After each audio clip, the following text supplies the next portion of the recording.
ನಿಮ್ಮಲ್ಲಿ ಎಷ್ಟು ಜನರಿಗೆ ಇವತ್ತು ನಾನು ತೋರಿಸ್ತಾ ಇರೋ ಈ ಗಿಡದ ಬಗ್ಗೆ ಗೊತ್ತು ಅಂತ ಹೇಳಿ ಕಮೆಂಟ್ ಮಾಡಿ.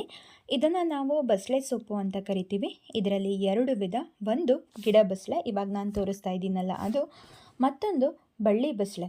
ಇದನ್ನು ಹೇಗೆ ಗುರ್ತಿಸೋದು ಅಂತಂದರೆ, ಹೆಸರೇ ಹೇಳುವಂತೆ ಗಿಡ ಬಸಳೆ ಗಿಡದ ರೀತಿಯಲ್ಲಿ ಬೆಳೀತಾ ಹೋಗುತ್ತೆ. ಇದರ ಎಲೆಗಳು ಉದ್ದವಾಗಿರುತ್ತೆ. ಬಳ್ಳಿ ಬಸಳೆ ಬಳ್ಳಿ ಹಾಗೆ ಹಬ್ಕೊಂಡು ಹೋಗ್ತಿರುತ್ತೆ. ಇದರ ಎಲೆಗಳು ಅಗಲವಾಗಿರುತ್ತೆ.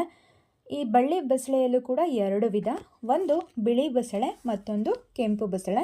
ಇದೆರಡರ ಡಿಫ್ರೆನ್ಸ್ ಏನು ಅಂದರೆ, ಬಿಳಿ ಬಸಳೆಯ ಎಲೆಯ ಪ್ಯಾಟಿಯಾಲ್ ಮತ್ತು ದಂಟು ಬಿಳಿ ಬಣ್ಣದಲ್ಲಿದ್ದರೆ, ಕೆಂಪು ಬಸಳೆಯ ಎಲೆಯ ಪ್ಯಾಟಿಯಾಲ್ ಮತ್ತು ದಂಟು ಕೆಂಪು ಬಣ್ಣದ್ದಾಗಿರುತ್ತೆ.